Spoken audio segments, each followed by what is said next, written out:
SkyPeAnxietyCenter.com. Yes, so I told a little bit about myself. I was in a call in June, so I have two questions, and one is about sleep. So just to remind you, probably you don't remember. So when it all started, I didn't sleep at all. I couldn't fall asleep. I could sleep 2-3 hours per day, and mornings were horrible because if I didn't sleep, symptoms would go up. Like sometimes my body would get exhausted. I would sleep 7 or 8 hours, but it's like once a week. Yeah. Now I go to the point that I fall asleep. And sometimes, like I said, that usually I do this 4 times. I breathe and I meditate. So I taught my body that after breathing, and then I do meditation, it falls asleep. But right now there are nights that I don't need to do that. I can just go to bed, and if I'm tired, and I just fall asleep. Yep.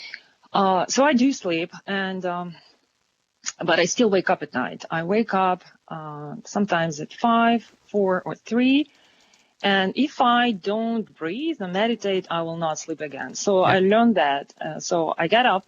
I tell myself, sometimes I'm lazy to get up, but I say, you know what to do, Lena, just get up. And so I get up, I walk a little bit around the house, I drink some water, go to bed, start breathing, put meditation on. And as soon as I start listening to meditation, I fall asleep. So at night, I recommend, because you don't want to focus on breathing and everything, there are meditations that they are called sleep meditations. They just talk, and by listening, there's nice music, and you listen to it, and the body falls asleep. I even don't notice. So I do fall asleep, and then after that, I sleep about 2 hours.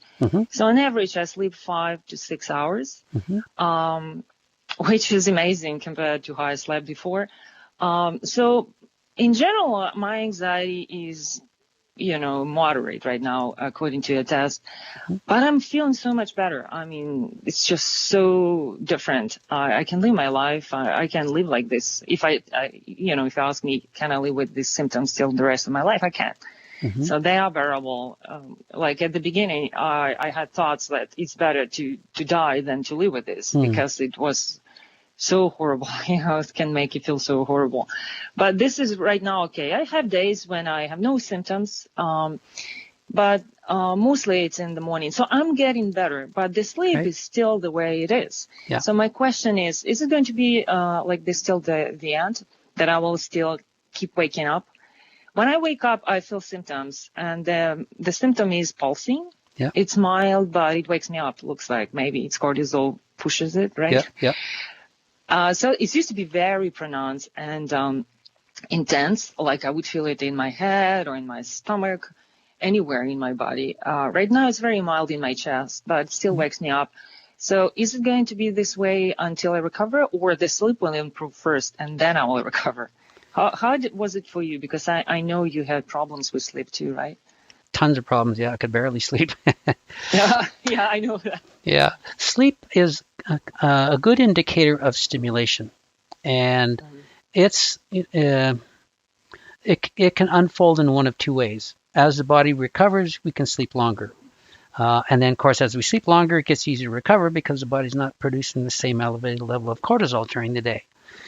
In other instances, it might be that we recover well before our sleep comes back on track. It just, there's a lot of variables. For example, I do remember our call from back then. I remember you have young children at home, correct? Yes, they're 9, yeah. Yeah. 2. Yeah, and being a parent, looking after children can be stressful at times, even though we love them and everything else. They can sure tax us. So there's going to be stressors going on that sometimes we can't control. We can control our reaction to them, yeah.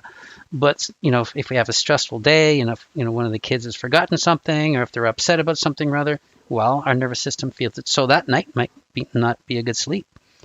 Or if you have 4 or 5 days of that, we can have some rough sleeps. But as you keep working at your recovery, your sleep should come back until where you do sleep through the night. When we wake up early, that's an indication the body's still stimulated, because again, what wakes us up? Elevated cortisol, stimulation. So as our stimulation returns to normal, it doesn't wake us up in the middle of the night. The other challenge we have is when our sleep is broken for getting 5 to 6 hours. research has shown that if we sleep less than 6 hours, the body produces 60% more cortisol the next day.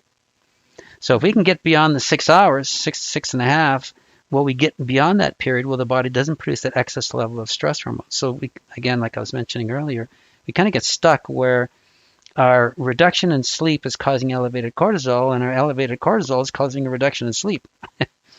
And we can go for 5 or 6 days where our sleep is disrupted, and then we can have a really good night. We think, oh, good, finally. Well, then next night we're back right at the 4 or 5 hours again. It's because of how we have to consistently train that body to be calmer overall, so that we do get beyond 6 hours sleep, and we do it regularly, night after night, a week, 2 weeks, 3 weeks, because that is going to also bring down that cortisol level. But then again, we have to factor in life.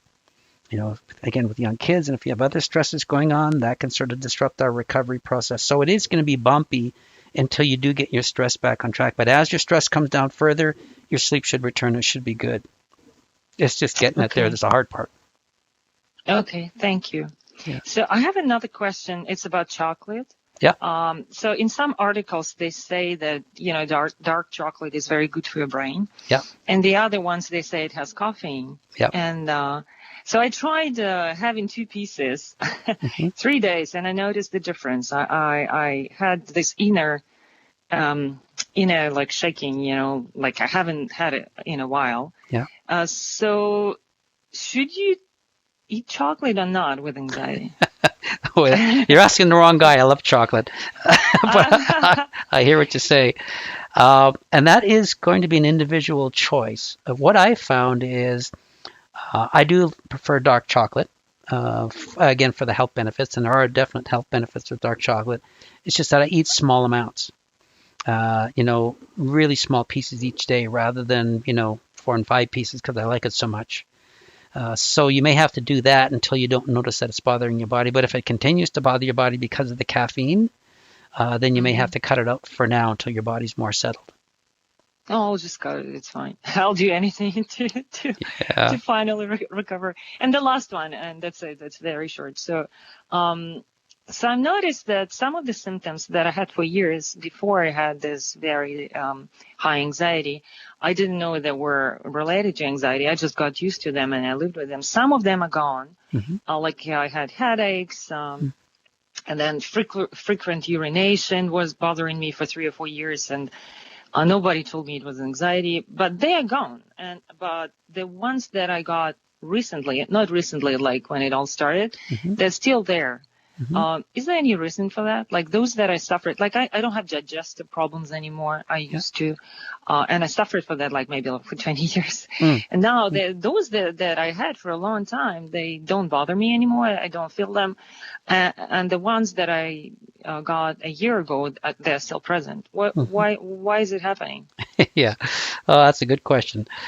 As long as the body's hyperstimulated, it can react which any way it decides at the particular time. We always want to keep in mind that the body, throughout the course of a 24-hour day, checks and balances levels all the time, constantly. It's constantly managing different things, adjusting up and down, and so on and so forth. And when the body's not hyperstimulated, it is a good job because it has patterns to follow and there aren't, levels that have to be dramatically set. So it does a pretty good job. We don't notice how the body manages itself. When the body becomes hyperstimulated, however, everything changes. It can mismanage certain parts involuntarily. It can adjust some levels up here and some levels down there. It can overshoot some here and undershoot some there. And remember, you have to keep in mind that it's doing this all day long, adjusting things all day long. So it's common for us to have a certain symptom set for a while. And then a lot of times what happens, we get used to that symptom set, and then all of a sudden they change. Like those ones go away and the new ones show up. It's like, what the heck? Haven't done anything different. It's just how the body can mismanage itself when it's hyperstimulated. It's part of that erratic behavior that occurs through homeostasis due to hyperstimulation. And just because some symptoms dive down and other ones pop up, it doesn't mean things are getting better or worse. It just means that's how your body is managing that stress load at that particular time by adjusting certain levels the way it did. As long as we have symptoms, it means the body's hyperstimulated. And as long as the body's hyperstimulated, we can have symptoms of any type, kind, intensity, and so on and so forth. And they can shift and change. That's just the nature of it. Yeah, Okay. there's no rhyme or reason. Yeah. It just does, and it's just another indication of hyperstimulation. Okay. Thank you very much. You're Thank you. welcome. The good news is they all go away. I mean, you've been at this for a long time now, and it Yeah. is unfortunate that it takes so long for the body to gear down. Now, if we were able to park ourselves on a tropical island with no stress, we could make recovery way easier because we don't have those stressors. But when you're living life and when you have children and you got responsibilities, you have stress. So that's going to slow our recovery down. But nevertheless, we can still recover based on everything else as long as we default more to calming the body down than stressing it up. And that's the good news. So keep up your hard work. Thank you. I also noticed that I think I can think rationally now, because my worst fear was fear that I'll never recover. I guess many of us have it. Yep. Especially when it's very high anxiety. I know you're my hero, because if you lived with what I felt for a year, you lived for 12 years with what I felt for a year. I don't know. You're just a hero. I don't know how you did it.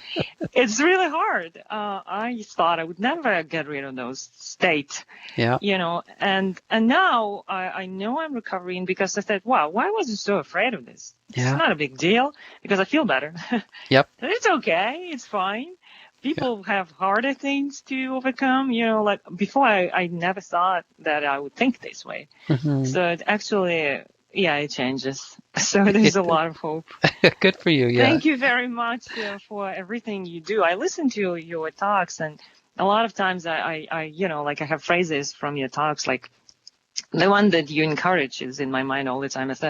You said, don't stop, keep persevering. There is an end, and I keep telling myself there is an end. If you keep doing the right things, eventually we'll get there. It's when I feel symptoms and I feel bad, I repeat. It helps me. Is that okay? Jim could do it. I can do it too. Yes. So, thank you very much, and have a good day. You're more. Thank you for your kind comments. You're more than welcome. You bet. Yeah. Uh-huh. Yeah. A lot of us have been down that road, and again, the good news is the body does recover. When we do the right things, it has no choice. It has to follow suit. It's just that it takes a long time to get it geared off of that high hyperstimulation place, but it does. And so just keep persevering, and you'll get there for sure. Yeah. Thanks. Yeah. You're more than welcome.